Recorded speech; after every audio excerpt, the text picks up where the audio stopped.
Ponto de Cultura Museu Aberto. Depoimento de Raquel Trindade de Souza. Entrevistado por Tiago Majolo e Fernanda Marangon. São Paulo, 2 de setembro de 2008. Realização Instituto Museu da Pessoa.net. Entrevista número PCMA-HV 146. Então, Raquel, para começar, eu queria que a senhora falasse o nome completo, aonde nasceu e quando. Eu me chamo Raquel Trindade de Souza, que é o nome do primeiro casamento, e antes solteira era Raquel Solano Trindade, e nasci no Recife, Pernambuco, em 10 de agosto de 1936. Tenho 72 anos. A senhora conheceu os seus avós? Conheci, maravilhosos, tanto meu avô, Manuel Abílio Pompílio da Trindade, que era sapateiro, quanto minha avó, que era emerenciana, Maria Emerenciana de Jesus Trindade, e minha avó materna, Damásia Maria do Nascimento. Meus avós, meu avô, a gente ficava ansioso para que ele chegasse do trabalho, que ele tocava violão, como meu filho Vito, e contava histórias sem fim. Era a nossa novela. Nós ficávamos todos os primos, né, na sala esperando ele chegar, tomar banho, jantar, para contar histórias sem fim para a gente. E era muito engraçado. E ele tocava violão. E minha avó fazia lapinha, você sabe o que é lapinha? Aquela casinha que ficava no Natal, o presépio, né? E meu avô era velho de pastoril. Né? Que ótimo. E minha avó, Damásia Maria do Nascimento, era cozinheira e ela dançava nos maracatus do Recife. E conta, essas histórias que seu avô contava eram sobre o quê? Você lembra alguma? E eram bichos que falavam, né? E tinha uma história muito sem pé nem cabeça, que um homem que tinha muitos filhos e era caçador, aí ele chegava e o filho mais novinho falava: papai, que bicho é esse? É tamanduá. Com que matou? Com a espingarda. Mas isso ia do mais novinho até o de 50 anos. Então levava a noite toda com a mesma pergunta, né? E tinha histórias de Trancoso, né? E no fim ele falava: entrou na perna do pato, saiu na perna do pinto, o senhor rei me mandou que vos contasse mais 5. Aí a gente queria que ele contasse as 5. Era uma brincadeira só, né? É muito boa a vivência com meus avós. Antes de contar um pouco dos seus pais, que seu pai é uma pessoa muito importante na sua vida, Sim. quero então que a senhora conte um pouquinho da sua casa, como que era a sua casa. A casa aqui? Lá, quando era pequenininha, quando você nasceu ali em Pernambuco. Ah, eu nasci na maternidade do Derby, no Recife, que não existe mais. E morei com meu pai e minha mãe em Casa Amarela, em vários lugares do Recife. Mas quando meu pai quis vir para o sul, nós fomos morar com meus avós no Pina. Era uma casa grande que eu nunca mais esqueço, de vez em quando eu pinto essa casa. E tinha cadeiras de palhinha, sabe o que é cadeira de palhinha, né? Conta pra gente. Aquelas cadeiras que são todas de palhinha, feita de palha, né? Tem a madeira e tem a palhinha. Era uma sala grande, com essas cadeiras de palhinha, e tem a sala de jantar, que eram uns bancos compridos, que sentava a família inteira, que é uma coisa que a gente chamava etagé, não sei se vocês sabem que vocês são muito novos, era um guarda-louça, né? Guarda-louça, depois tinha os quartos do lado e a cozinha. Isso era a casa dos meus avós paternos. A minha avó materna, infelizmente, ela ficava de casa em casa, que ela trabalhava em casa de família, né? E ficava de casa em casa. E era muito engraçado que minha avó não saía de casa, mas sabia a vida de todo mundo, né? Aí meu avô falava assim, é engraçado, Merença, tu não sai de casa e sabe da vida de todo mundo. É que ela ficava olhando pelas frestas da janela, né? E ela gostava de jogar no bicho. E eu fui ficar na rua, que minha mãe saiu, ela ficou tomando conta. Eu lembro que eu fiquei pela rua, aí quando eu voltei ela estava muito brava, eu falei, como é que eu vou acalmá-la, né? O jeito foi dizer a ela que eu tinha sonhado no bicho. Vó, eu tive um sonho. Ela, pronto, aí ela acalmou, né? Falei, com jacaré, né? Aí ela disse assim, então me conta. Eu contei, inventei um sonho do jacaré. Ela foi correndo, mandou jogar, que mulher direita não ia na rua, né? Mandava os moleques, né? Aí mandou jogar e deu certo. Ela ganhou, me deu um vestido bonito, né? Então era uma infância gostosa, né? Com que idade que seu pai veio para o Sul? Então, eu tinha 7 anos, 7. né? Ele casou-se com... Antes ele não tinha uma religião. Aí casou-se com minha mãe, que era presbiteriana. Só que casou-se porque queria casar com a negra bonita, né? Aí foi para a igreja por causa dela, né? Aí chegou, mas ele era muito inteligente, chegou a diácono da igreja presbiteriana. E eu ia para a escola dominical, né? Por isso eu conheço a Bíblia de Gênesis a Apocalipse. Ia para a escola dominical, mas depois ele viu que a igreja, na época, não se preocupava nem com o problema do negro, nem com os problemas sociais. Aí ele, baseado num versículo da Bíblia, que diz, se tu não amas a teu irmão a quem vês, como podes amar a Deus a quem não vês? Aí saiu da igreja e veio para o Rio de Janeiro e entrou no Partido Comunista. E mamãe continuou lá presbiteriana, né? Uhum. Aí ele veio na frente e esperando ter dinheiro para mandar para ela vir, né? Mas antes disso ele foi para Belo Horizonte, para o Congresso Afro-Brasileiro, lá no Recife, junto com Vicente Lima e Barros o Mulato. Ele criou a Frente Negra Pernambucana e o Centro de Cultura Afro-Brasileiro, né, com Vicente Lima, José Vicente Lima e Barros o Mulato. Aí ele veio para o Sul, entra para o Partido Comunista e se reúne todos os dias no Vermelhinho, em frente à Associação Brasileira de Imprensa, né? Porque ele era poeta e participou de muitos filmes, e lá se reuniu o Aldemir Martins, Eneida, o Barão de Tararé, a pintora Djanira, né? Todo esse pessoal da intelectualidade da época, estudantes da UNE, né? E também o pessoal do Plínio Salgado, como era o nome daquele partido do Plínio Salgado? Aí se reunia, aí eram discussões, né?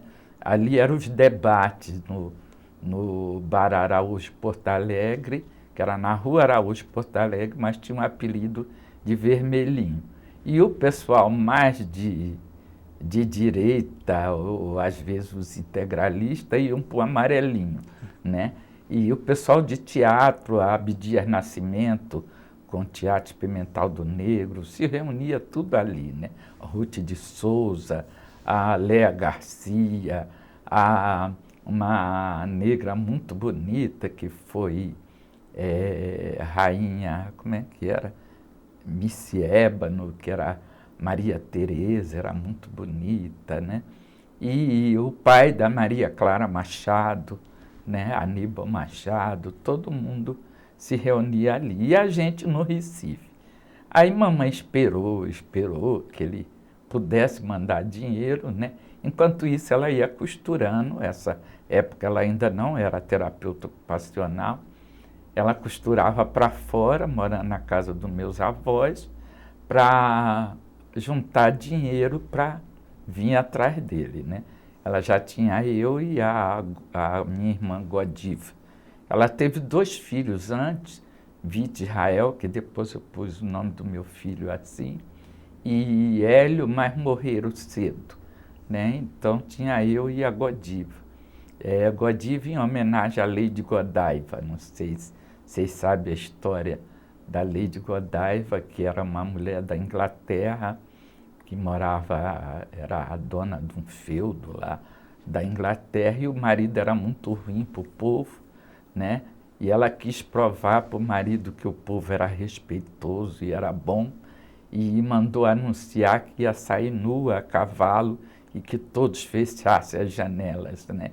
Quando ela passasse, para provar para o marido que eles eram, o povo era bom, né? Aí, conforme ela tinha o cabelo muito comprido e se cobriu com cabelo nu a cavalo, e o povo ia fechando as janelas, né? Aí é Godiva, Lady Godiva, mas aí ele pôs o nome da minha irmã de Godiva. Eu, Raquel, que era filha de Labão, né? Mulher de Jacó, que Jacó trabalhou 14 anos para ganhar Raquel, o primeiro dera a Léia, né? Então, tudo isso. Aí mamãe tá ansiosa para vir, né? E aí passava um homem todo dia e perguntava, Dona Maria, aquela Maria Margarida, né? O seu Francisco mandou carta com dinheiro dentro? Aí ela, para ele não perturbar, fala, mandou, né, tal. Aí, no fim, ela, mandou nada. Aí, mandou só a carta, o dinheiro não veio dentro. Porque ele vivia da poesia, né, e dos quadros, né, e mal dava para se segurar. Aí os navios estavam indo a pique, quase no final da guerra, os alemães estavam pondo os navios a pique, né, porque primeiro Getúlio Vargas ficou do lado dele, depois virou, né, e aí foi também, a gente escutava a história de Luiz Carlos Prestes, de Olga Prestes, né? Da menina deles que nasceu no campo de concentração, tudo.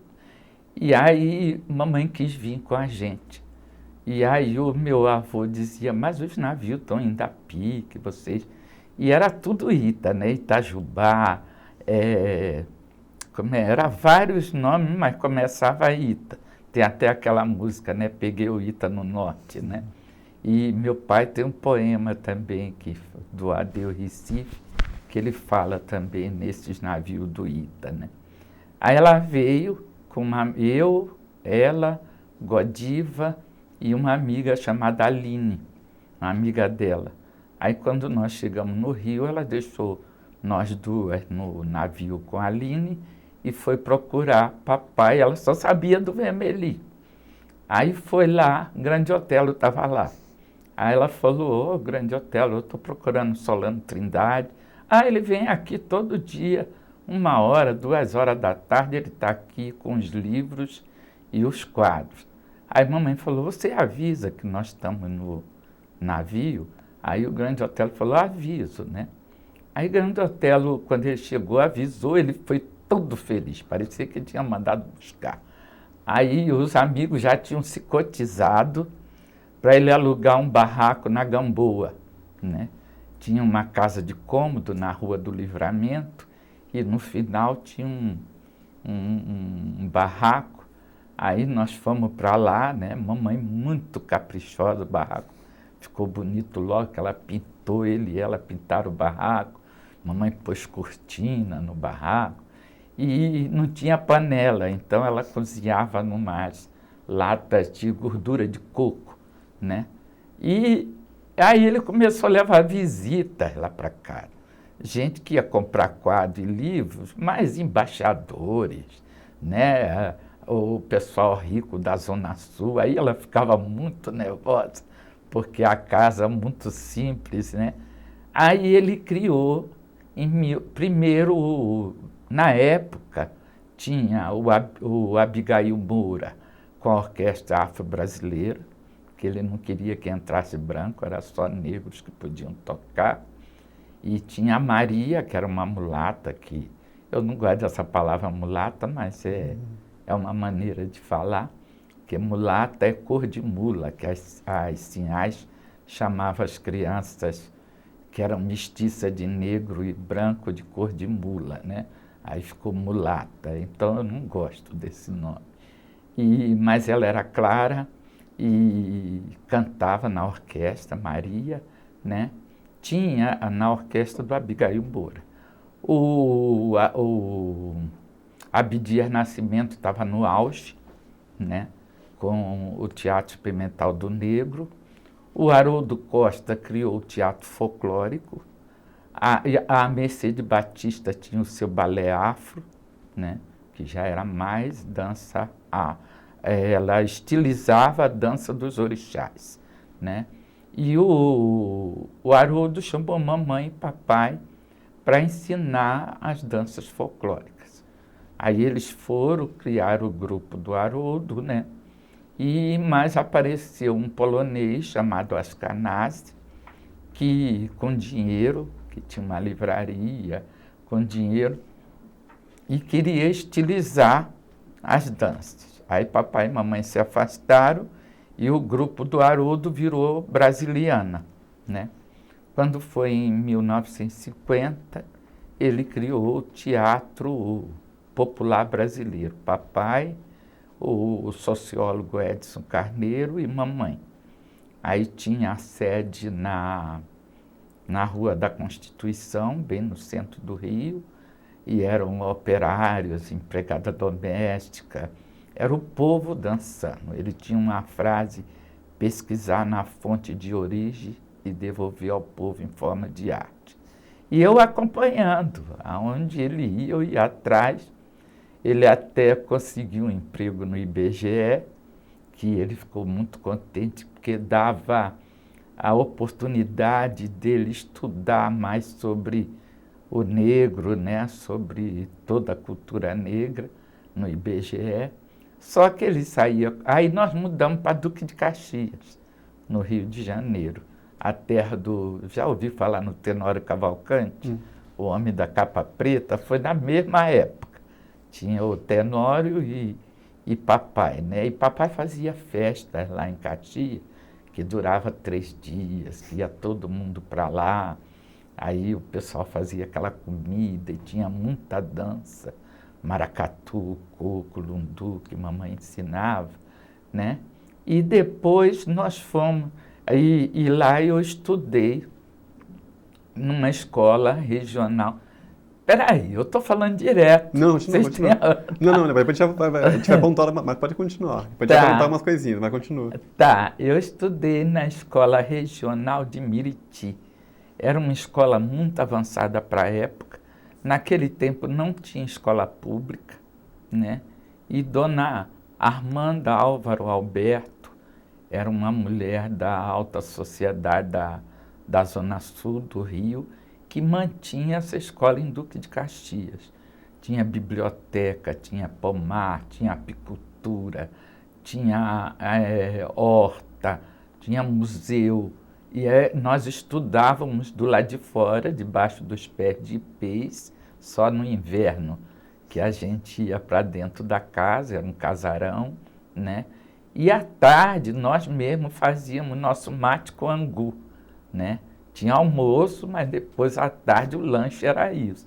Aí a escola das meninas ricas, que era o Colégio Santo Antônio, botaram o apelido na gente de mate com angu. E o uniforme delas era muito chique. O nosso era a saia de um brim grosso, né? Avental, blusa branca, chapéu de palha e sandália. Era nosso uniforme, de geral, né? A dona Armanda, as granfinas, mandava lá pro Itamanco, né? Nós estudávamos. Mas era uma escola muito alegre. As professoras maravilhosas, né? E eu fico vendo as crianças de hoje, que estão no ginásio, não sabem o que a gente aprendeu no primário, né? Aí... Fala, filho. Não, você fala de escola, eu lembrei só vamos segurar um pouquinho essa história do ginásio, do primário. Antes, só voltar um pouquinho, só para recuperar algumas coisinhas, depois a gente volta para essa história do primário. Só para voltar lá para Pernambuco de novo, só Ah. pra gente pegar umas coisinhas, umas curiosidades. Ah. Então, você não falou ainda o nome do seu pai nem de sua mãe. Não falei? Não. O nome dele é Francisco Solano Trindade. Tá. Ele era para ser José Francisco, porque as crianças que nascem enlaçadas no cordão umbilical são oferecidas para São José, para os católicos, né? Aí, mas depois ele mesmo tirou o José, ficou Francisco Solano Trindade, né? E a minha mãe era Maria Margarida do Nascimento. Quando casou-se com ele, ficou Maria Margarida da Trindade. Tá. E perguntar como que era lá em Recife, ou antes ou depois do seu pai vir para o Sul, mas como que era só as brincadeiras da sua infância? Nossa! Conta um pouquinho pra gente. Olha, eu brinquei muito no Recife, mas brinquei muito no Rio. Porque no Rio cheguei com 7, né? Brinquei muito. Era muita brincadeira de roda, né? E também tinha pique-bandeira, né? Tinha mesmo pique. Eu não era muito de brincar com boneca, né? Eu era mais de subir em árvore, porque no Recife tem árvore frutífera beça, né? Então, mais de subir em árvore, mais de brincar de pique-bandeira, que brincava com os meninos me batiam, eu batia neles, né? E pular corda, né? Os meninos brincavam muito de peão, né? Não tinha TV, não tinha nem rádio. Tinha rádio, mas nós não tínhamos, né? Então, brincava-se muito mesmo, né? E a gente ia assistir pastoril, maracatu, né? O coco na praia, tudo isso. E o mar, como que era a relação com o mar? Nossa, eu adoro o mar. Olha, no Embu, sabe o que é que falta? O mar. Tem tudo, mas falta o mar, né? Eu adoro o mar. Se tivesse condições de viver só de arte, como eu vivo em São Paulo, não sei o que vou comer amanhã, mas vivo, né? E no Recife ou no Rio, eu estaria numa dessas duas cidades. Por causa do mar, eu tenho uma paixão pelo mar, né? Mas como que era naquela época? Ia brincar sozinho? Como é que era só? Não, a gente sempre tinha um adulto perto, né? Sempre tinha um adulto e também nós íamos ver os adultos pescar caranguejo no mangue, né? Pescar caranguejo no mangue. Talvez eu fosse mais fresca, não entrasse muito no mangue, né? Mas eu via as outras crianças entrar no mangue para pescar caranguejo. Conta um pouco, né? como é que é essa pesca de caranguejo. Conta pra gente. Na mão, entra na lama mesmo, né? É na mão. Se entra dentro da lama mesmo, né? Porque agora até os mangues estão acabando, né? Infelizmente estão acabando com toda a natureza, né? E conta um pouquinho como é que eram as comidas da sua infância. A comida, olha, começar de manhã, não era pão, era fruta-pão. Você sabe o que é fruta-pão? Conta pra gente. É uma fruta grande que se cozinha e tem gosto de pão. Até quando eu cheguei no Recife, o ano retrasado, eu procurei, mas disse que só tinha nas feiras bem longe, né? Minha avó fazia fruta-pão, munguzá, sabe o que é munguzá, né? Não sei. Canjica de milho branco, né? Fazia munguzá, fazia... Isso é o café da manhã, né? Porque eram coisas mais baratas do que o pão mesmo. E era muito mais nutritivo, né? Tinha um munguzá, que inclusive munguzá é bom para mulher que está amamentando, né? Porque dá bastante leite, né? Então, o café da gente era esse. E feijão de corda, carne de sol, a comida do Nordeste, né? Comida do Nordeste. Mudou um pouco quando a gente foi para o Rio, e para São Paulo mudou mais ainda, porque em São Paulo é mais verdura, né? Aprendi a comer verdura, que minha avó dizia, e eu sou coelho para comer folhagem? A minha avó Damásia falava, e eu sou coelho para comer folhagem, né? Então era bem diferente a comida do Recife, do Rio e daqui. e muito camarão, que eu adoro. Caranguejo e siri eu não posso comer por causa da minha religião, né? Porque siri come defunto e caranguejo anda para trás, né? Então... Conta uma coisa, como que eram seus amigos aí naquela época de criança? Tinha muito amigo? Eu sempre tive muitos amigos. Eu digo que eu sou uma mulher muito feliz, porque eu nunca tive. O meu dinheiro é sempre suficiente para sobreviver. Mas tenho os filhos, a arte e muitos amigos, isso desde criança. No Rio, meus amigos no Recife era porque eu tinha muitos primos, né? Então ficava muito ligado nos primos, que tem contato até hoje. E no Rio eram amigos mesmo, em Caxias. A gente sentava na beira do valão e ficávamos contando história de assombração, né? E depois ficar com medo de ir para casa. O último que ia para casa ia apavorado com a história de assombração, que é os filmes de terror de hoje, era história de assombração, né? Aí o Almirante tinha um programa no rádio que era de assombração também, aí a gente assistia, depois ficava com medo de brincar, né? Assim. E quais eram as festas populares dela? Nossa! Bom, lá no Recife é terreiro de brinquedos, né? Você já deve ouvir falar de todas as festas populares. E no Rio, em Caxias, tinha muita... Agora tem muito evangélico, diminuiu a coisa. Mas os tambores, sexta para sábado, você via os tambores tocar na cidade toda. Era candomblé, umbanda, catimbó, né? Tinha folia de reis. Minha mãe era muito brava, mandava eu lavar a louça. Meu pai não aceitava que batesse na gente, né? Ele já falava no direito da criança naquela época. Mas ela era muito brava. E eu nunca fui boa de serviço de casa. E ela precisava que ajudasse a ela, né? Aí ela mandava eu lavar a louça e às vezes ela estava costurando. Eu ouvia o barulho da folia de reis e ia atrás.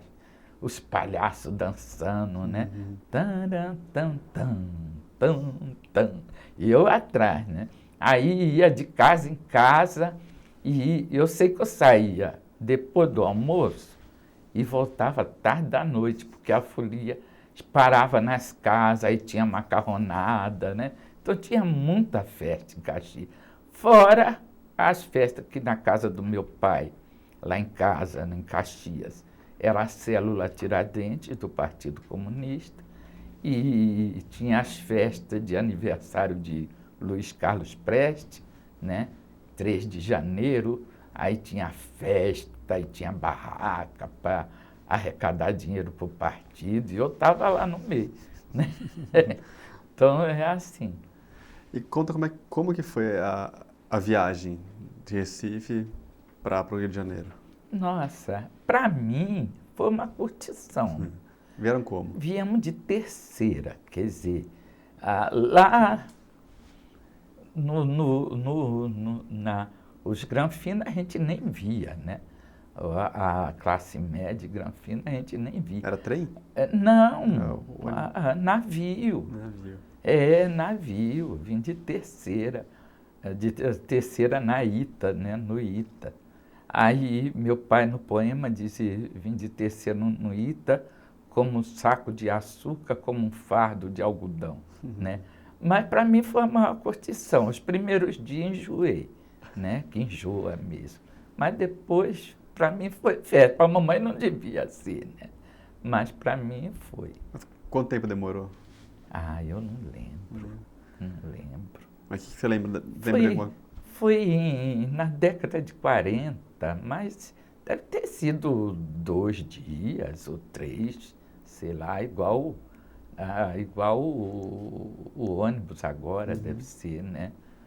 Porque para a Europa, quando eu fui no Louis Lumière e voltei no Provence, foi 15 dias, né? Até, porque depois nós fomos para Marsella, de Marsella fomos atravessamos a Alemanha de trem, não, de Marsella fomos para Paris, atravessamos a Alemanha de trem para chegar na Polônia e na Checoslováquia, na antiga Checoslováquia. Uhum.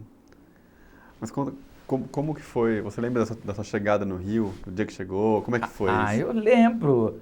Eu achei engraçado, mamãe. Sabe, porque agora eu fico pensando, numa cidade grande como Rio, você procurar um bar chamado Vermelhinho na Rua Araújo, Porto Alegre, né?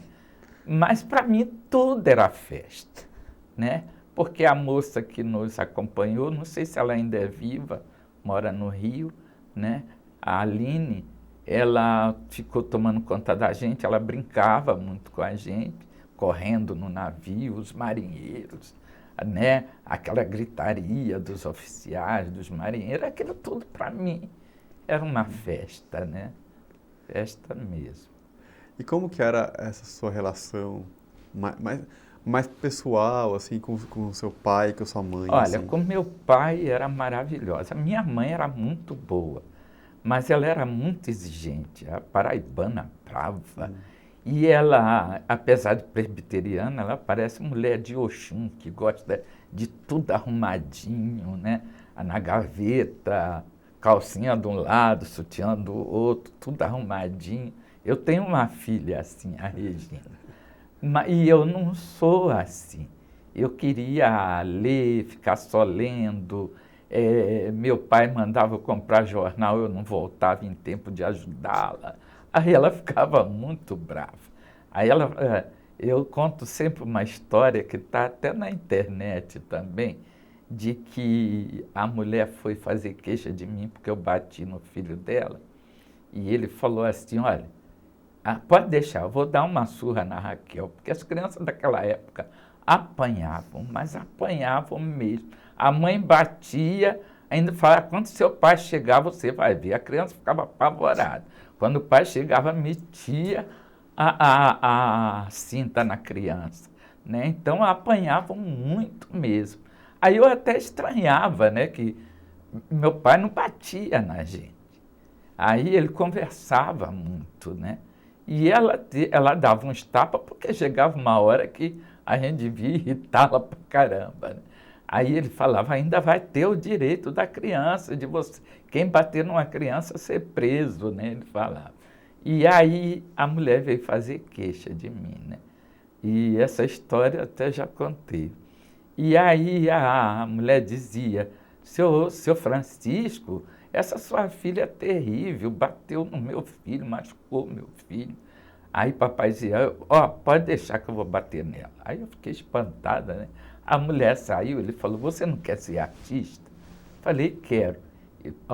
Quero ver agora se você é uma boa atriz. Eu vou bater na parede e você tem que fingir que está apanhando. Eu fiz o maior escândalo. Ele, pá, na parede, pá, né? E eu gritava, fazia um escândalo. A mulher ficou com remorso. Aí foi encontrar a mamãe, né? A mamãe vinha da rua. Ela, dona Margarida, o seu Francisco deu uma surra na Raquel.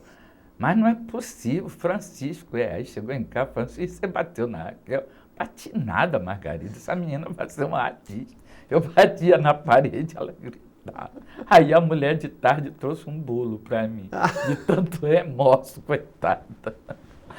É isso, então. E ele ia comigo, ele perdeu quase o emprego do IBGE por causa de mim, porque ele ia comigo, ele queria que eu ouvisse música popular, música negra, e música erudita, e ele me levava no municipal para ouvir ópera, que sempre tinha à tarde, na hora do almoço, né?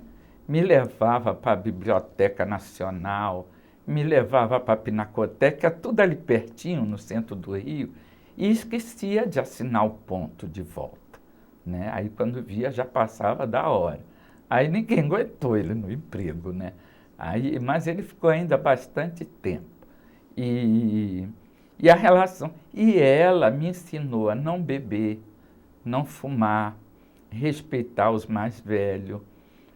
Por mais que eu não goste de serviço de casa, saber que tem que fazer, que não pode deixar a sujeira tomar conta, né? Por mais que eu não goste de organização, me autocontrolar para não ficar desorganizada demais, né? E ela era uma boa mãe, entendeu? Uma boa mãe, era severa, mas era boa. Ela vivia na terra e ele vivia no espaço, né? Mas dava uma mistura boa, né? Tudo bem? E quando entra na escola, no primário, conta um pouquinho dessas amizades da escola, desse mundo Nossa, escolar. muito. Olha, eu digo que as coisas ruins da minha vida, queimadura, câncer, separação de marido, né? Não conseguem apagar as coisas boas, né? Porque a época da Escola Regional de Miriti foi fantástica, né? Tinha muita brincadeira, tinha muitos cantos infantis. O Villa-Lobos fez aquela música Anhangá, que ele cantou no Maracanã com as crianças. As professoras ensinaram para a gente a música, né?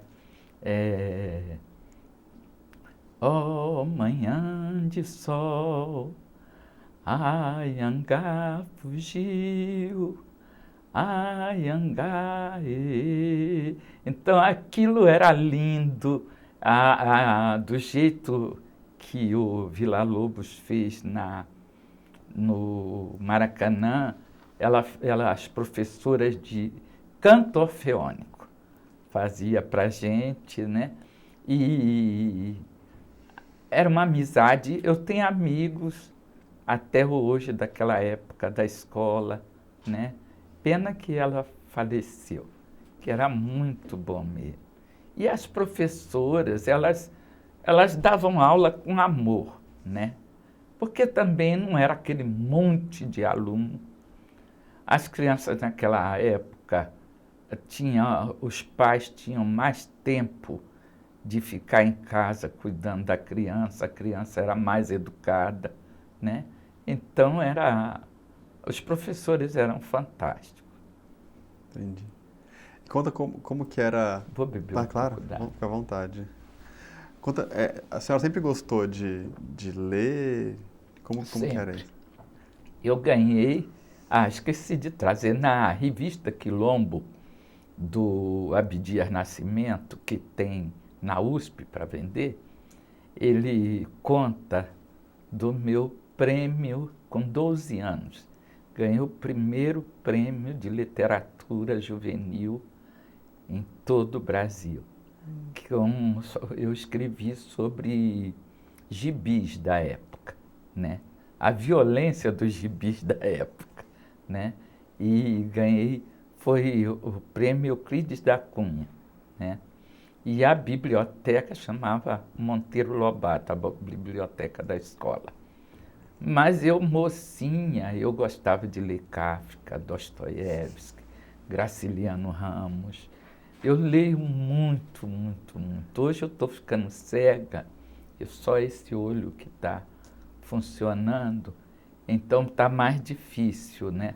Mas eu adoro ler e escrever. O que a senhora lia quando era menor? Antes de ler Kafka, antes de ler Dostoiévski? Monteiro Lobato, porque tinha a biblioteca Monteiro Lobato e tinha uns gibis, que era o Saci, tinha o gibi Mutijef,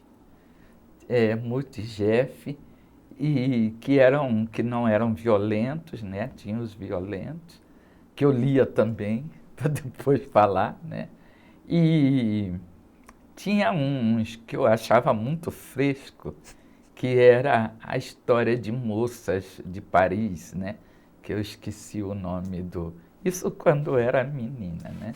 Aí quando eu fui fazendo 15, 16 anos, aí já fui lendo coisas mais fortes, porque eu ainda acreditava na esquerda, né?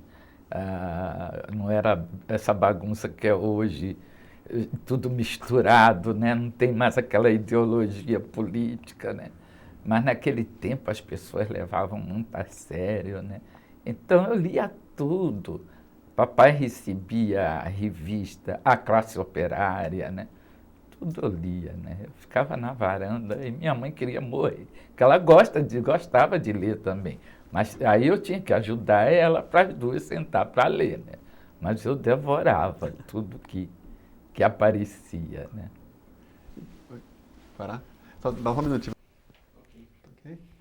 Então, vou continuar. Aqui, ó. A senhora está falando do colégio, está falando dos livros que lia. Então, porque quando eu saí da Escola Regional de Meriti, terminou o primário, né? Eu queria fazer o ginásio. E meu pai não tinha maior dificuldade de pagar, né? Mas eu fui para o ginásio Duque de Caxias, que hoje é Colégio Duque de Caxias, do doutor Eli Combá, e papai falou, não vai que eu me viro para arrumar o dinheiro, né? Só que aí atrasava, e eu passava, a irmã da Dolores Duran estudou lá, né? A irmã não, a sobrinha. E tinha negra, só tinha Dagmar, eu e Dagmar. Dagmar, os irmãos eram operários e pagavam estudo para o irmão que quisesse estudar, né? Então, como o dinheiro do operário vinha no dia certo, ela pagava no dia certinho, né? E meu pai sempre atrasava, porque, né, não chegava na hora, não tinha vendido quadro, nem livro, nem nada. Aí eu passava baixadinha na secretaria, né? Mas o doutor Eli me via, fazia que não via. Depois ele ia lá na sala de aula e falava, quem não pagou a mensalidade não faz prova. Mas ele não olhava para ninguém, né? Quer dizer que ninguém... As meninas sabiam porque eu falava, né? Que não tinha pago. Mas a maioria era meninas classe média alta, né?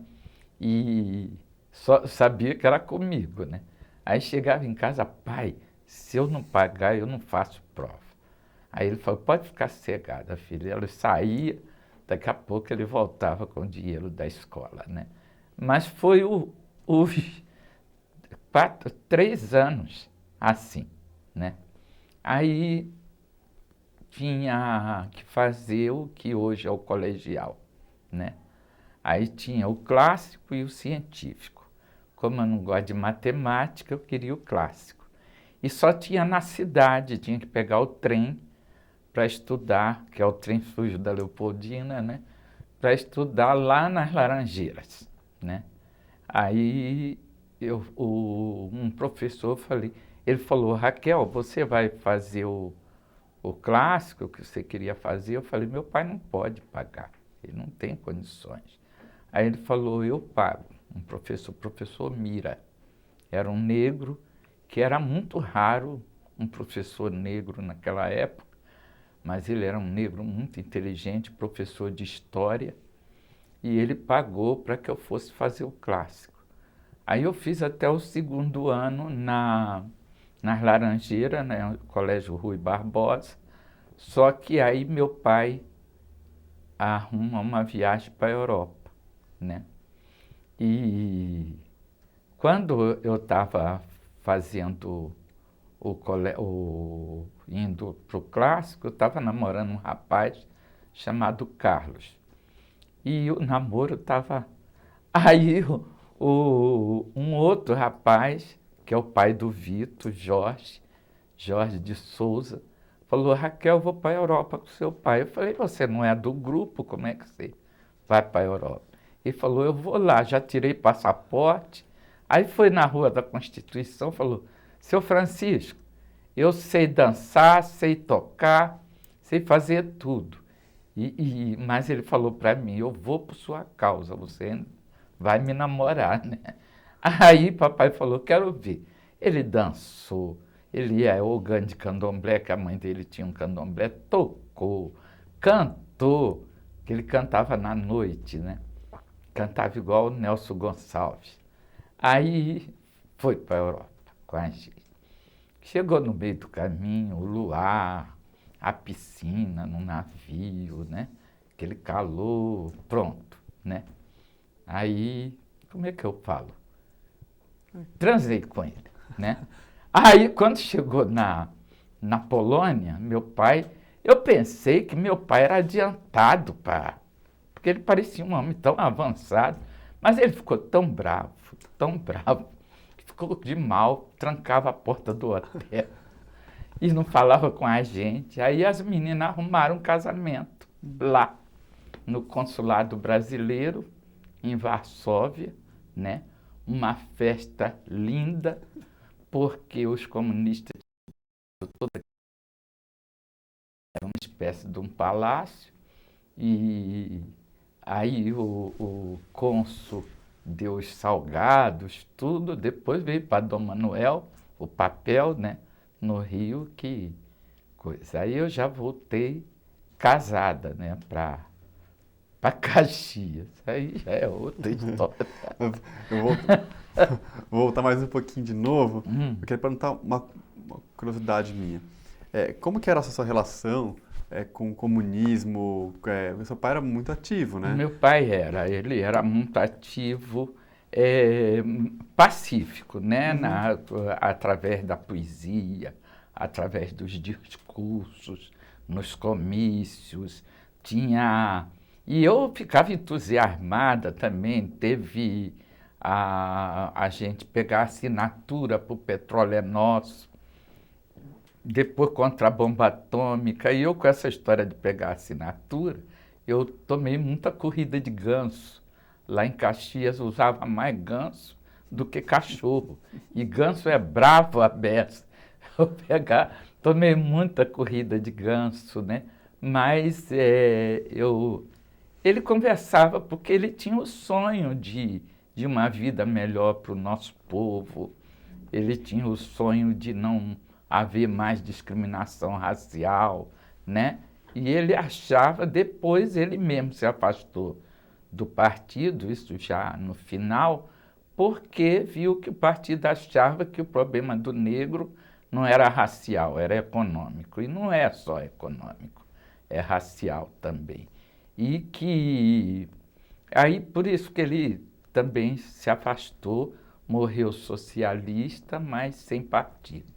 Igual hoje eu também estou sem partido, sou socialista sem partido. Mas a senhora, quando pequena, então, via isso de uma maneira como uma brincadeira? Como que via isso? Era como se fosse uma aula, porque eu tinha hoje, quando os evangélicos às vezes conversam comigo, né? Ah, por que vocês de candomblé fazem oferenda? Aí, como eu aprendi muito com minha mãe sobre a Bíblia, eu digo, se vocês abrirem a Bíblia em Levíticos e Números, vocês vão ver que era só oferenda a Deus. Igualzinho, farofa, sabe? Ver se o animal tá perfeito para oferecer para Deus. Mesma coisa, né? E isso um lado de religião. E do lado político é que eu acompanhava tudo. O Vargas, né? Eu sou mais velho do que a Sé de Braga. Eu sabia que Getúlio Vargas prendia os comunistas e pegava as ideias comunistas e punha como trabalhistas. Então, eu, menina, já prestava atenção nisso tudo, né? Prestava atenção no que acontecia nos Estados Unidos com os negros, né? Aí falava assim, mas o preconceito no Brasil é diferente. Só que lá era aberto e aqui é simulado, né? É sutil, né? É um pouco, mas é o mesmo, né? É mesmo que dizer assim, o português fez uma escravidão mais, como é que se diz? Menos dolorosa. Escravidão é escravidão, entendeu? Não tem essa coisa de menos ou mais dolorosa. Se você é escravo, tá ferrado, né? Então, é isso. E a senhora tinha algum sonho de infância? Toda criança tem um sonho, né? De ser alguma coisa. Ser artista, e é o que eu sou, né? Eu, desde pequena, eu queria ser artista. Eu gosto de pintura, né? Meu pai me mostrava a pintura de Van Gogh, de Gauguin, de Rembrandt, as pinturas dos brasileiros, de Portinari. Eu, menina, ele conversava comigo. Eu via as pinturas do Aldemir Martins, quando ele ia no Vermelhinho, né? Santa Rosa, né? Então, primeiro eu queria ser advogada porque eu via muita injustiça, mas depois eu vi que já tinha bastante negro advogados, né? Porque é duas coisas que o negro às vezes escolhe muito, é educação física e direito, né? Eu, não, eu quero ser artista. E eu vivi muito no meio de... A gente ia em Santa Teresa ver a pintora Djanira, ela me tratava muito bem, né? A gente ia assistir às peças da Maria Clara Machado, né? Então, isso aí, peguei amor pela arte mesmo. E a senhora tinha algum apelido na infância? Eu tenho o rosto comprido. Os meninos, quando estavam com raiva de mim, me chamavam de cara de cavalo. Eu sempre fui magra, eu era bem magra e alta, né? Eles falavam que é espanador da lua, como é macarrão equilibrado, né? Mas de brincadeira, assim. Mas apelido mesmo, não. Eu pus um pseudônimo que quando eu era premiada com os quadros, diziam, é porque você é filha de Solano Trindade, né? Aí eu falei, pai, eu vou tirar o Trindade e pôr Raquel Cambinda. Ele ficou chateado, né?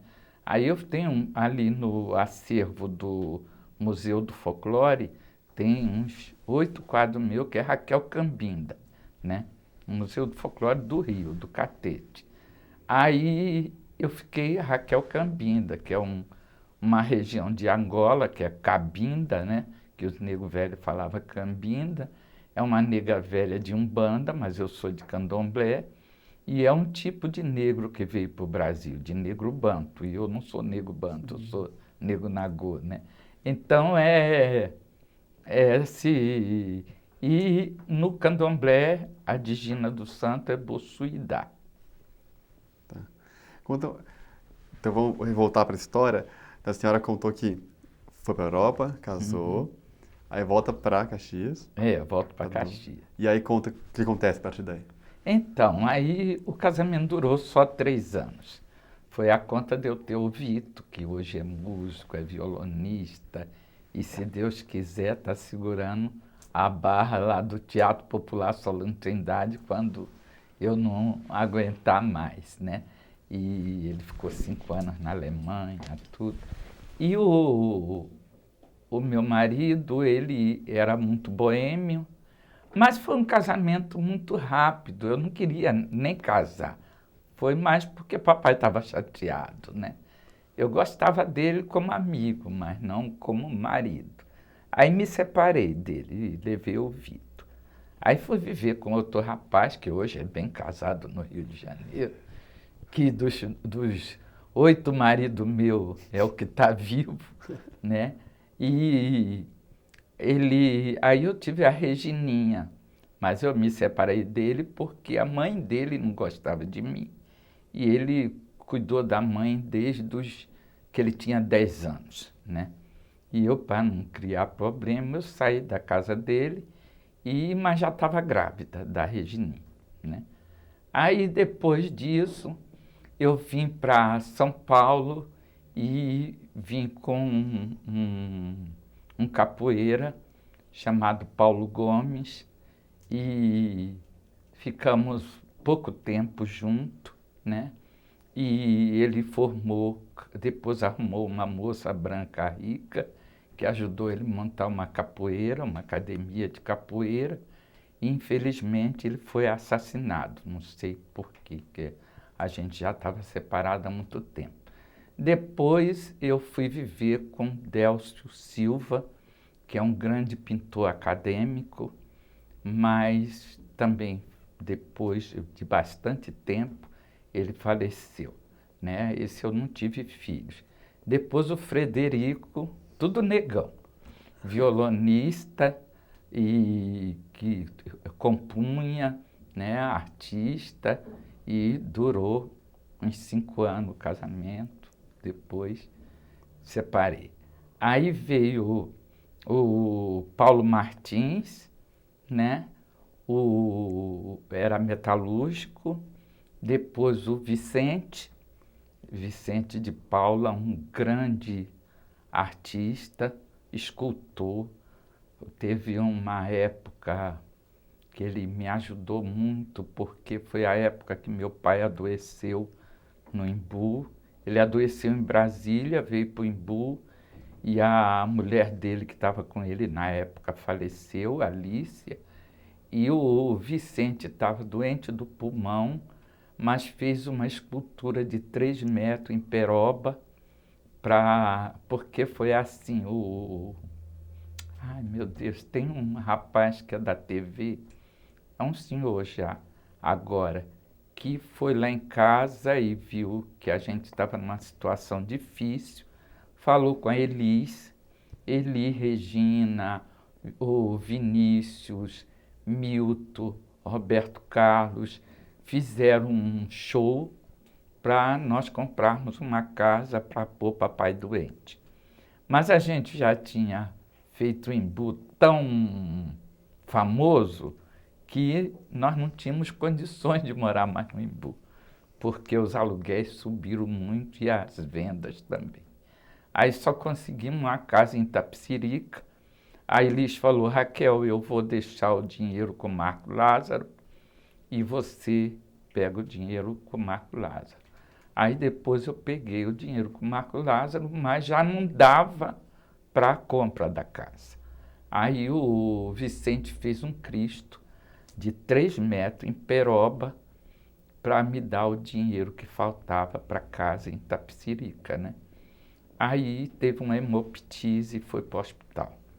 Aí eu fui com o papai para essa casa, ele ele teve arteriosclerose, ele tem um poema que ele diz que eu vou sorrir sem saber do que sorrio, né? Que foi o último poema dele. E aí eu também fiquei doente, aí pedi à minha mãe para vir buscá-lo e ela levou para a casa dela em Jacarepaguá, que ela aí já era funcionária federal, tinha uma aposentadoria muito boa, e ele ficou com pneumonia, ela levou para uma clínica em Santa Teresa, e lá ele morreu e está enterrado no cemitério da Pechincha, em Jacarepaguá. Tá. Mas em que momento da sua vida que a senhora vem para São Paulo? Eu vim em 54 para fazer um espetáculo, que até a Ruth de Souza, que acolheu a gente, ela morava aqui, em São Paulo, depois que ela voltou para o Rio. E nós fizemos esse espetáculo. Depois, no Embu já tinha o escultor Sakai, o pintor Cássio M'Boy, a pintora Asteca e o escultor Assis de Embu, o mineiro. Aí o Sakai disse, o japonês: Assis, você faz uma escultura muito boa, mas não tem características negras. Você precisa fazer uma escultura voltada para o negro. Procure Solano Trindade, que está chegando em São Paulo, para ele te falar do negro, da sua raça, né? O Sakai falou, o japonês. Aí Assis foi encontrar papai em São Paulo, isso em 61, e levou a gente para conhecer o Embu. Aí papai ficou apaixonado, porque naquele tempo as cachoeiras eram limpas, os rios eram limpos. Hoje, onde é o Pirajussara, era tudo mata, né? Era uma coisa linda mesmo. Tinha a lagoa que o prefeito Quinzinho depois aterrou, que tem as lendas que os jesuítas, quando foram expulsos pelo Marquês de Pombal, né, esconderam as caixas de tesouro dentro do lago. Aí agora, coitado, ele desce a ladeira, mas só tem cimento, né? E papai fazia festas de Iemanjá em redor da lagoa, né? Então, papai e Assis começaram a fazer festa que duravam 3 dias. E o Assis pegava cachaça, botava um monte de erva e chamava de uísque-imbu, né? E começou a atrair gente do mundo inteiro, né? Aí o Imbu virou Imbu das Artes. Mas seu pai vem para São Paulo, ele estava em São Paulo fazendo o quê? Espetáculo do grupo, espetáculo de folclore, a mesma coisa que eu faço hoje. Maracatu, lundu, jongo, candomblé, cuco, né? Todo o folclore nacional. Que mamãe que ensinou essas danças, apesar de presbiteriana. Ela só não ensinou a dança dos orixás. Todas as outras ela ensinou. Mas quando você vem para cá, essa época você estava casada com alguém, não? Eu estava... Peraí. A primeira vez que eu vim sozinha. Aqui que eu conheci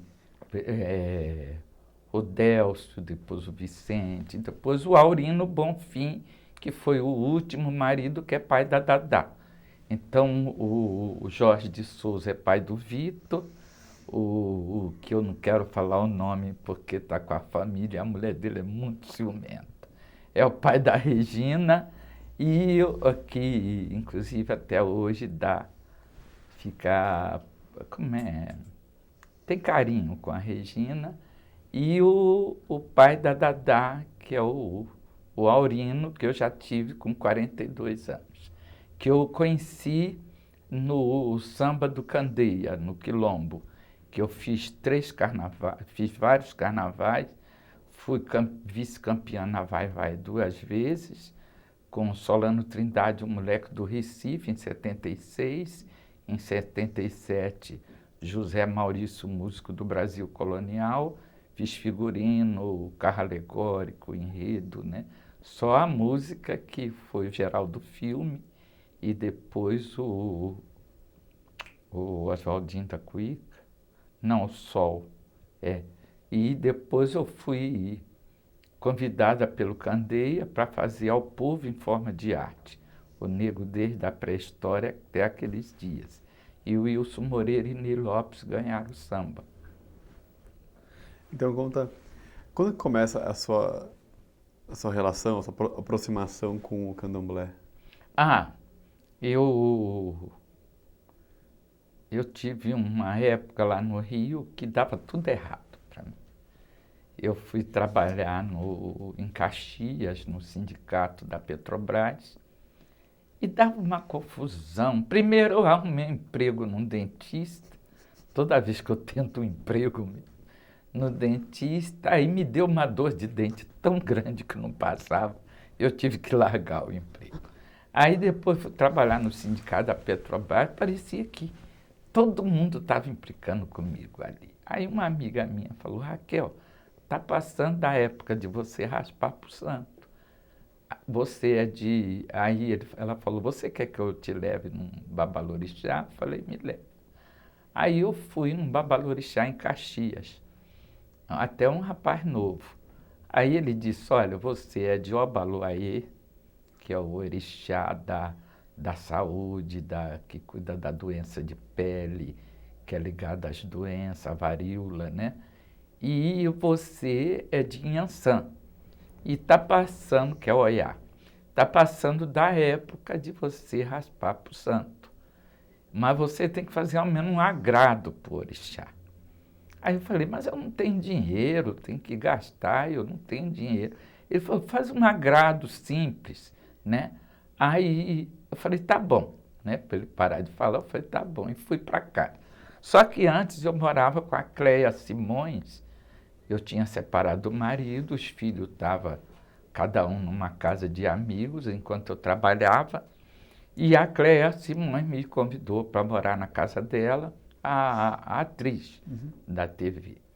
Mas depois ela foi ótima para mim, mas eu, para ficar mais perto dos filhos, fui para casa da minha mãe. E de repente saiu uma discussão, meu pai já não estava lá, uma discussão na casa da minha mãe entre meus irmãos, ela e tudo, porque tinha desaparecido a carne do feijão. Aí o vizinho, que era espírita kardecista, falou, Dona Margarida, nem Raquel é mentirosa, nem a senhora é mesquinha. Por que vocês estão brigando por causa de carne e de feijão? Aí falou, é isso mesmo. Aí saiu de um a um. Aí, de repente, eu sentei no sofá, eu vi uma pessoa sair de dentro de mim, pegar o álcool, tocar fogo. Aí eu falei, vai lá para fora, que vai queimar as poltronas da minha mãe. Não era eu estava boazinha. Aí aquilo foi lá para fora, pegando fogo. Os vizinhos, eu não sentia nada. Aí os vizinhos sentiram o cheiro de carne queimada, aí correram pensando que mamãe tinha deixado a panela no fogo. Aí virou pegando fogo e eu não gritava nem nada, não era eu, né? Aí os vizinhos, por que que você fez isso? E eu dizia, gente, não sou eu estou aqui, mas eles viram aquela pessoa queimando. E eu vi uma pessoa transparente saindo labareda, não via eu. Então, hoje eu sei que tem espírito, perispírito, matéria, né? Aí mistura um pouco com kardecismo científico. Aí eles começaram a gritar e meu irmão, esse que depois os militares mataram, voltou porque tinha esquecido um documento. Aí ele ficou desesperado, pensou que era por causa da briga. Perdão, minha irmãzinha, e eu passava a mão nele assim, nada, né? Aí chamaram a ambulância para mim, botaram aquela coisa na ambulância e eu corria atrás da ambulância. Falei, mas que loucura, o tempo todo pensando, como é que eu estou correndo atrás da ambulância? Aí chegou no hospital do Meia, puseram aquilo em cima do mármore e eu levitei e encaixei. Aí que eu vi que era eu. Aí foi 2 meses gritando de dor sem parar, tomando morfina. Aí o médico abriu aqui, abriu tudo, o braço grudou com o corpo, as mãos queimaram todo o rosto, ficou 5 meses sem lavar para ir para o lugar. Se fosse agora nos hospitais do Rio, eu estava ferrada, né? Do jeito que está bagunçado. Aí lá tinha aí me levaram para o Hospital de Queimados do Rio. E tinha um médico lá, o Dr. Pierre Marcel Lyon, né? Ele que cuidou de mim. Aí meu irmão, Liberto, que eu tenho um irmão chamado Liberto, porque acabou a guerra, deram o nome dele de Liberto, ele vai me visitar. Quando ele abre o véu, assim que tem um véu, por causa das moscas, né? Ele começa a gritar e sai correndo, né? E essa minha amiga Cleia, é que quando eu melhorei, ela e um outro, o Procópio, que também é ator, né, de TV, levava as coisas para mim, pudim, coisa que eu podia mastigar, porque aqui ficou aberto, né? Aqui depois eles tiraram da perna para fazer os enxertos, né?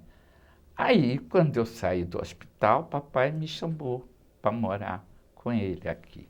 Aí eu fui morar, ele já tinha se aborrecido no Embu, tinha ido morar na Vila Sônia.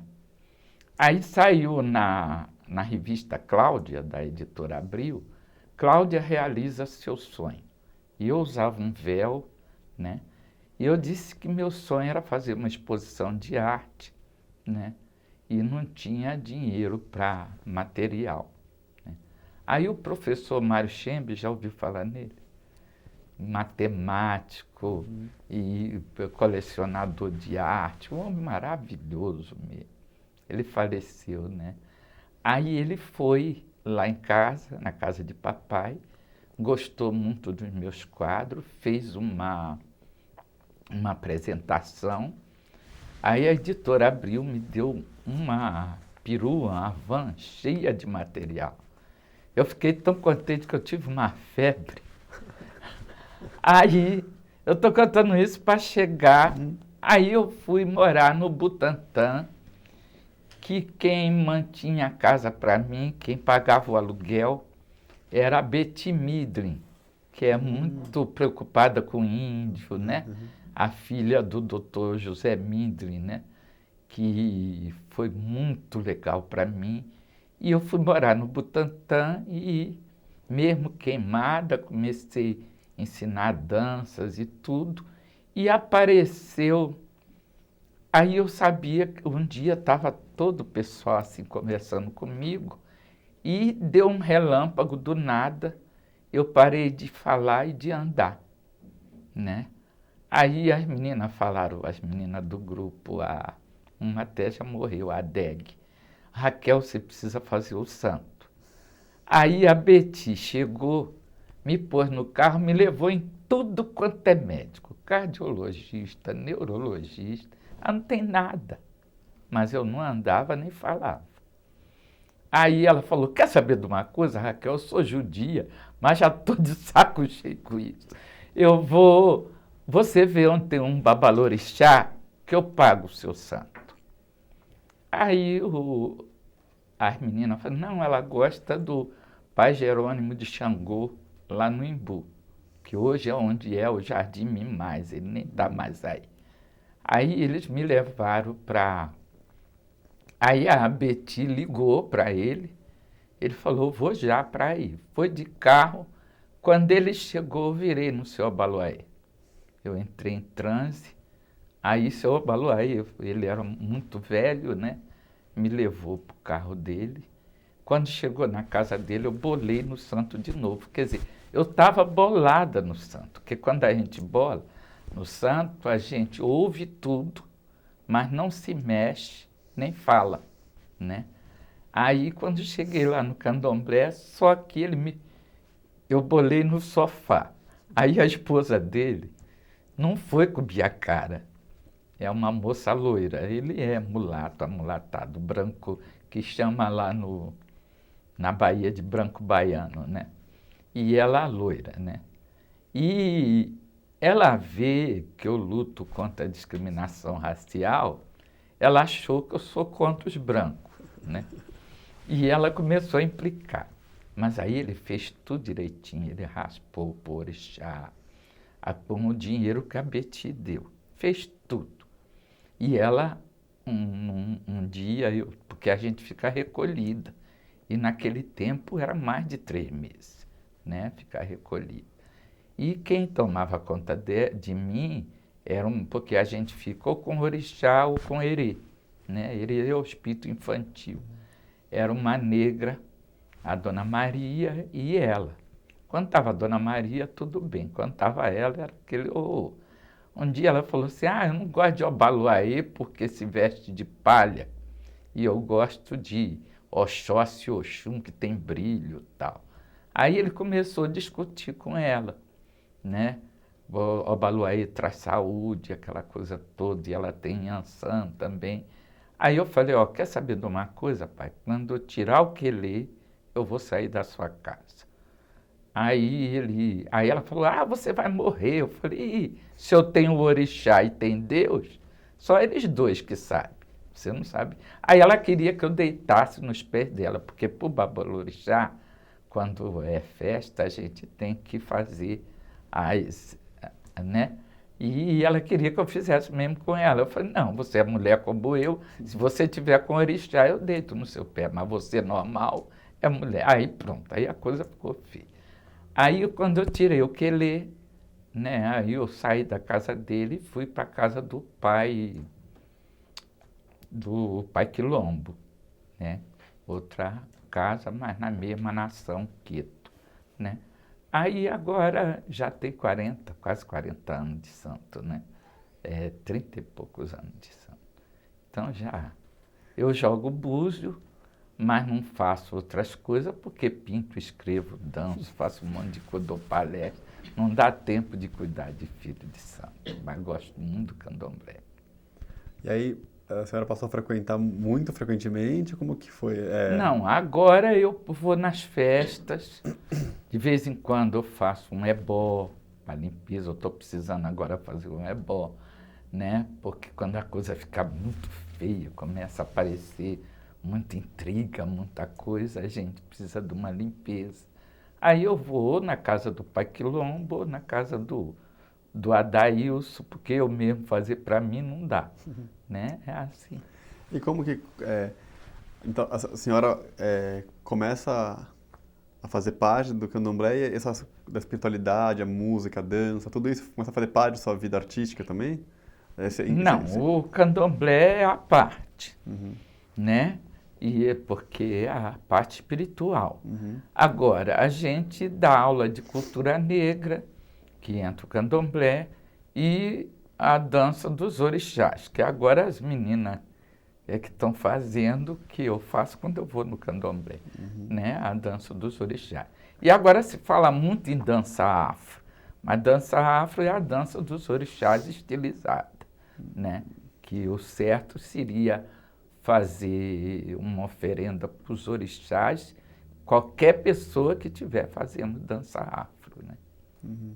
É isso aí. Então conta um pouquinho agora dessa carreira artística mesmo. Então a senhora começa pintando. Pintando, dançando desde os 17, né?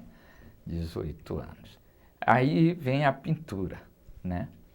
E aí aí eu fico vendo que o que eu aprendi na vivência com meus avós, com meus pais, com a própria vivência com o povo, com as danças, né?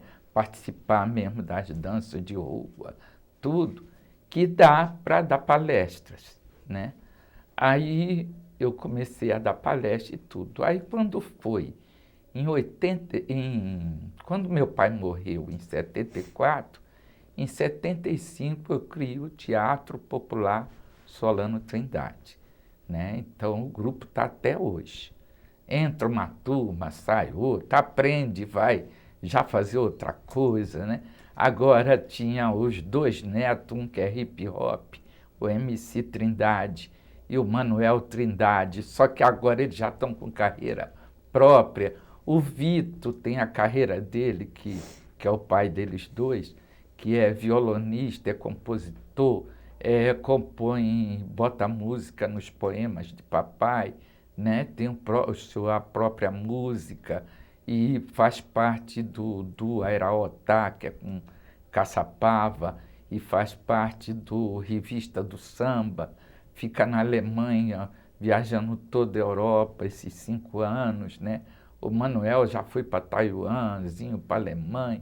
Então, já está mais difícil de segurar eles, né? Aí já estou passando para outras pessoas, que vai chegar uma hora que eu não vou ter mais condição, né? Estou com 72 anos. Aí, quando chega em 87, o Toninho Nóbrega, você conhece, né? Essa pessoa maravilhosa do Brincante, começa a frequentar e ir lá em casa aos domingos.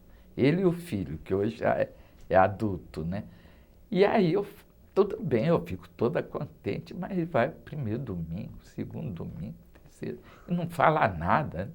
Falei, Toninho, eu estou adorando suas visitas, mas para quê? Por que você está vindo aqui direto? Aí ele falou, Raquel, é que eu queria te conhecer melhor, porque eu quero te convidar para dar aula na Unicamp. Falei, mas eu não tenho nível universitário. Ele falou, mas você tem notório saber, tem sabedoria popular. E eu quero porque eu dou aula na dança de todo o folclore, mas eu não sei a dança dos orixás. E eu quero te levar para lá. Aí eu fui. Foi uma beleza. Primeiro fui para a dança, aí o Celso Nunes, na arte cênica, me convida para dar aula na arte cênica. Os alunos, tem um até que trabalhou nessa novela da Record, os alunos adoraram, né? Porque eu dei maracatu, coco, lundu, jongo, candomblé, guerreiros de Alagoas, todas as danças. Aí o Celso falou, Raquel, tem uma extensão do curso que é problemas brasileiros. Mas dentro desse problema brasileiro, eu queria que você desse cultura negra e teatro negro no Brasil, né?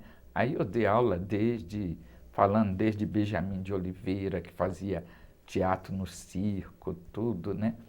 Até eu falei do Abdias, de todos esses artistas negros, E os alunos me adoravam, mas enquanto a Unicamp me pôs de técnico didata, os professores não ligaram.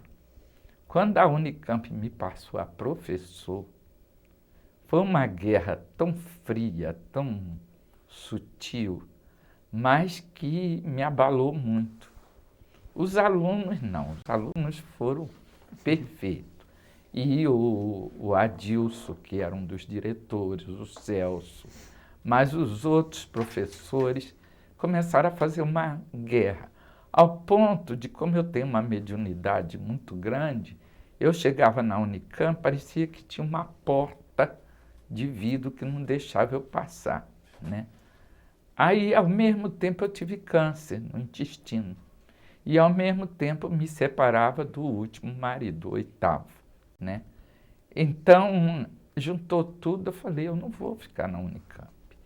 Aí, eu sentei uma reunião, tinha uns 13 professores, mais ou menos, falei, olha, eu pensei que na arte cênica era tudo voltado para a arte, que vocês não fossem elitistas, preconceituosos, mas vocês são, e eu quero me livrar de vocês.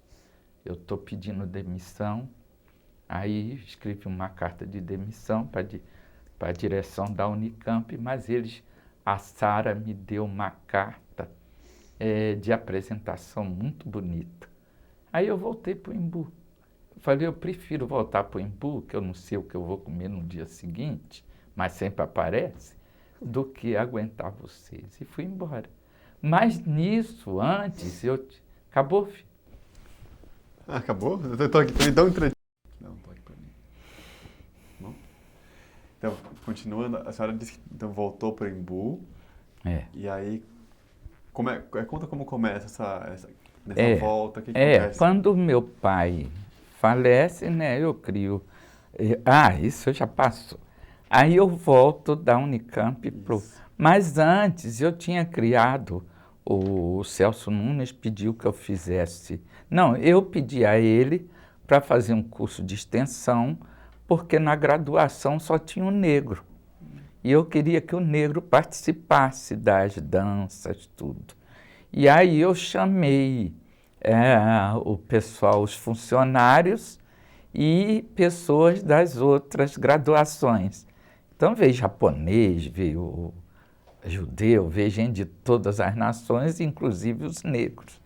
Aí nós começamos a ensaiar e lá dentro da Unicamp eu criei um grupo que chama Urucungos, Puitas e Quijengue, que está até hoje. Agora eles estão independentes, já tem ponto de cultura, e o pessoal que começou, Joãozinho, Ana, a Sinhaque, o Alceu, o Jaça, né? O pessoal que começou está segurando as coisas até hoje, né? Principalmente a Rosária, que é a Sinhá, o Alceu, a Ana, a Edna. Então o grupo já vai fazer 20 anos, parece, 20 anos sim, e já tem ponto de cultura, tem sede, tá indo bem. E esse mesmo nome, né, eu pus no meu livro, Urucungos, Puitas e Quijengue, porque são 3 instrumentos bantus que vieram para São Paulo. E esse livro eu escrevo todas as danças de origem banto, né, que falta editar. E o outro é Embu, Aldeia de M'Boy, que foi editada aqui nas Perdizes, pela editora Nova América. Quer né? mostrar isso pra gente? Quero sim, ó. Embu, Aldeia de M'Boy, que eu conto toda a história do Embu, desde os jesuítas, desde 1554 até os dias de hoje, os artistas todos que passaram no Embu, quem eram os jesuítas, quais os índios que foram para o Embu, porque os jesuítas tinham medo dos índios de São Paulo, que eram os tupiniquins, que eram muito bravos. Aí foi buscar os índios do sul, né? Então, e aqui tem meu pai, Assis, Sakai, todos os artistas, né? E também sempre tive na luta para editar os poemas de meu pai. Esse é da Nova Alexandria, que saiu agora, com ilustrações minhas, né? Na Nova Alexandria são 3 livros que saíram agora. Esse Solano Trindade, poemas antológicos, Tem Gente com Fome para Criança, com ilustração da Cíntia e do Murilo, que está muito bonito, e o Canto Negro, esse da Nova Alexandria. E a Ediouro pegou um livro que foi editado por seu Lorival, da Cantos e Prantos, e reeditou ele, porque o do seu Lorival está esgotado, para fazer Solano Trindade, o poeta do povo, que tem muitas fotos da família, tem uma biografia escrita por mim, né, de papai, e tem os poemas todos dele, né? E a minha filha Dadá, porque eu tenho as 2 filhas, uma é Regina Célia, que é evangélica e faz artesanato, é dona de casa, tem 2 filhos, que é o Kenyatta, em homenagem ao libertador do Quênia, e Davi, que é bíblico, né? E ela é batista. E tem a Dadá, que é a Dalgisa Trindade Bonfim, que casou-se com uma americana, agora é a Dalgisa Preston, e mora em Atlanta, e tem 2 livros para editar. Ela é muito, assim, sensual, e o livro é erótico, chama Romance do Pirajussara, e o outro é um livro infantil, falando de uma criança que é criado dentro de um candomblé. Esses 2 livros eu gostaria muito que ela conseguisse editar, né? Conta um pouquinho, depois que a senhora volta para o Embu, naquele momento, quais eram os seus planos? Era de construir um teatro, de ensinar o máximo que eu pudesse para as pessoas, para a comunidade do Embu e de quem quisesse. E eu sempre vivi em coletividade, mas agora está mais difícil isso. As pessoas estão ficando mais egoístas, as pessoas estão mudando muito. E nós temos 45 pessoas no grupo. Antes, a gente sempre deu aula de graça, né? E agora está ficando difícil as coisas, porque a gente às vezes manda projeto para o governo, vem um dinheiro, a gente precisa comprar computadores, Aí as pessoas pensam que a gente está gastando com a gente, e eu vivo dos livros, das palestras, vivo muito simplesmente.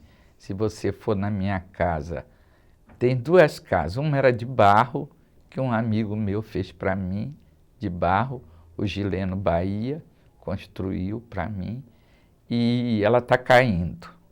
Aí eu fiz 2 cômodos do lado, né?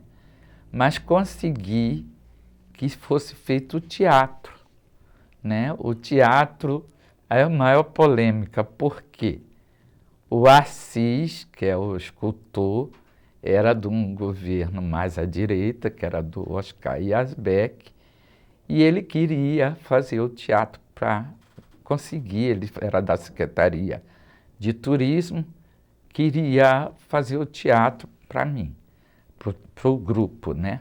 Porque o grupo é registrado, é pessoa jurídica, eu só criei, né?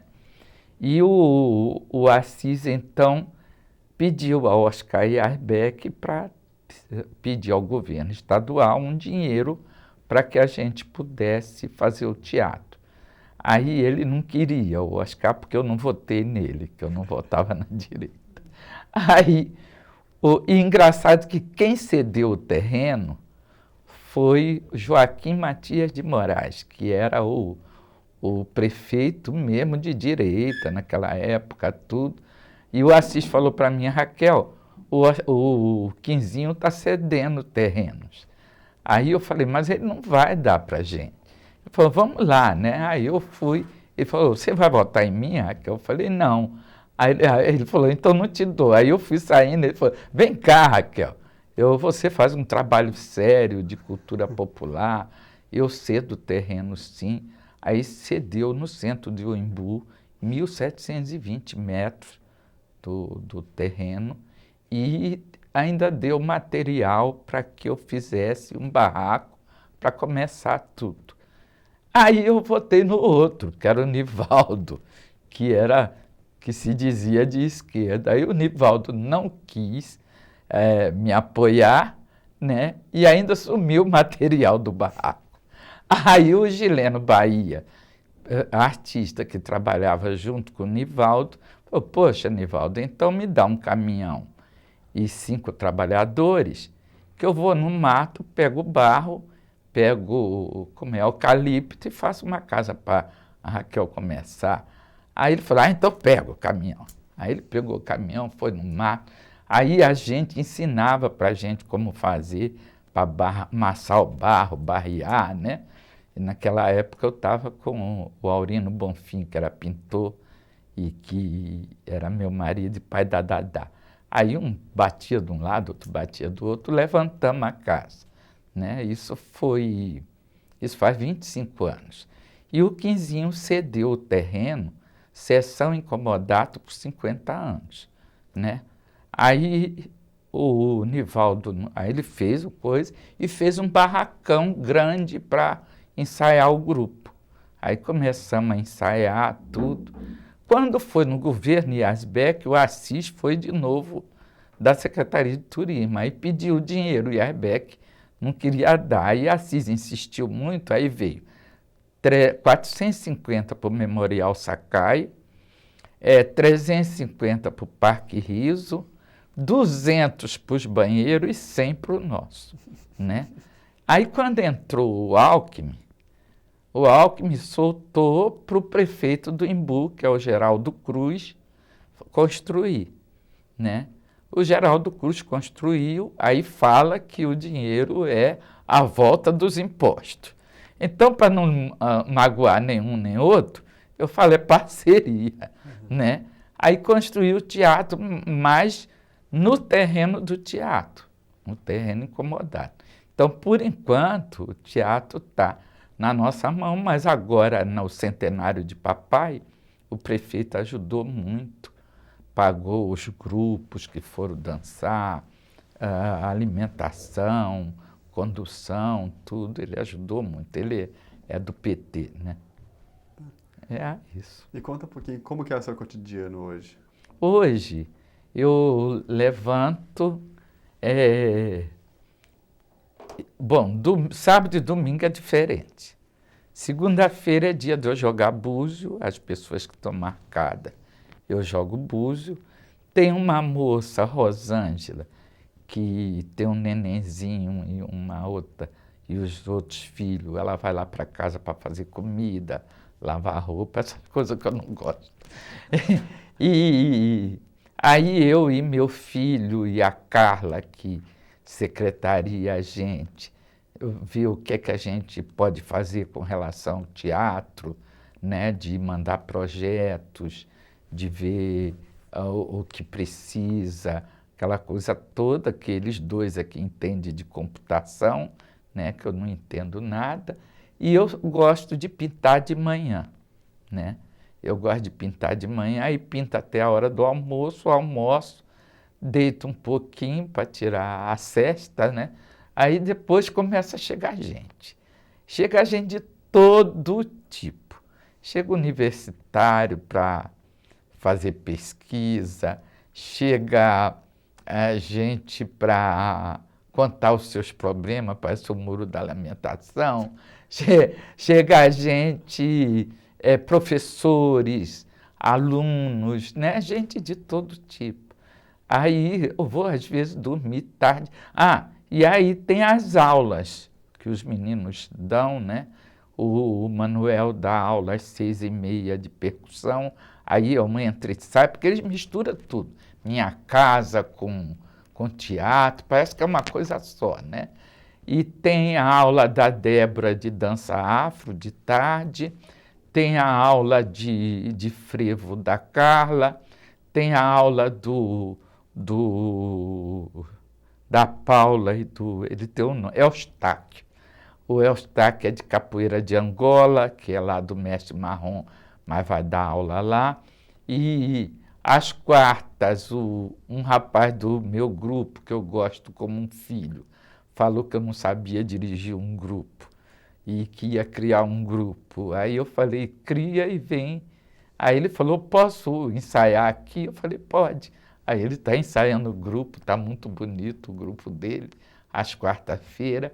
Às quarta à noite, depois do grupo do Caçapava, são as crianças que fazem hip hop, que o meu neto MC Trindade, Quezinho Trindade, e o Igor, que é o filho do TC, que tem um grupo de maracatu em Campinas, mas ele fica aqui e dá aula de hip hop, a história do hip hop, as danças, break, né? E às sexta-feira, às quinta, ensaia o grupo que o Vitor montou, Solano Trindade, meu avô, que eles musicaram os poemas de papai, né? E tem depois o naipe de percussão, que é uma mocinha japonesa, o Sandro, o Rafael, o Zinho, o Manuel e a Cida, que fazem o naipe de percussão. Eles criam música, mistura música, né? E fica muito bonito. E aos domingos, às 3 horas, eu ensaio, o Vitor, a Carla, todo o folclore nacional. Então, é uma vida bem agitada. Bastante. Bastante agitada. Fora filho, neto. As crianças do grupo, tudo me chama de vó também, né? Aí que o trabalho da gente também é tirar as crianças da rua, né? Tudo isso. Tem, a senhora faz um monte de coisa. Tem alguma coisa em específico que a senhora queria falar que eu não perguntei, que esqueci de perguntar? Ai, não sei. Peraí, só pensando.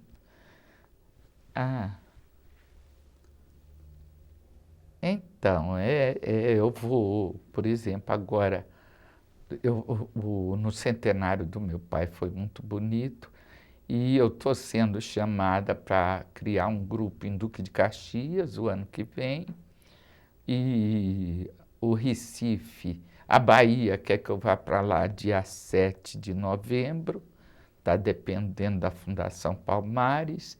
Dia 26, 27 e 28 é no Recife, né? E tá assim, entendeu? É muita coisa. Teria que vocês perguntar mais alguma coisa. Tem outra pergunta, Fê? Eu ia fazer uma pergunta. Qual é? A pergunta. Não quer desligar e Em pensa. relação ao teatro mesmo. Então, desde que aquilo ali era sua terra, que vocês fizeram sozinhos. Né? Sozinhos, é. Agora que a gente recebeu do departamento do Sérgio Mamberti um dinheiro que compramos instrumentos e aparelhagem de som, o governo estadual está apoiando também com a Láfia, que são cursos também, né? Porque até agora esses professores não receberam nada. Agora, com a Láfia, que vão receber, e também a gente está esperando da Fundação Palmares um apoio também para esses cursos, né? Mas eu mesmo não tenho, o dinheiro meu como é que se diz? Das palestras, livros, pintura, né? Porque do teatro é o próprio teatro que vai, né? Aí do teatro também eu tiro do teatro, do espaço do teatro, a prefeitura paga a luz e a água. Da minha casa, que é uma extensão do teatro, aí já é outro. Tem telefone, vem 700, 1.000 por mês de telefone, né, para trabalho. Tem lá também A escultura foi feita pelo Jofe, a do Embu, que a do Recife foi o Demétrio que fez. Está no pátio de São Pedro, no Recife, porque papai nasceu ali perto, no bairro de São José, né? É isso. Então, queria fazer uma última pergunta, Raquel. Uma pergunta que a gente faz sempre aqui no museu, que é o que a senhora achou de contar a história pra gente? Ah, eu adorei. Adorei. Vocês são muito simpáticos e o espaço é bem gostoso. Gostei muito. O meu problema é vir para São Paulo, porque o ar do Embu ainda é puro pra caramba, né? Aí quando chego em São Paulo eu vou me sentindo ardendo o nariz, ardendo o olho, né? Aí eu gosto muito quando vão para lá me entrevistar, né? Mas aqui é muito gostoso mesmo. Valeu. Obrigado, então, Tá. pela entrevista, Raquel. Tá, e vocês são muito inteligentes. Eu gosto de conversar com gente inteligente. Que ótimo. Obrigado.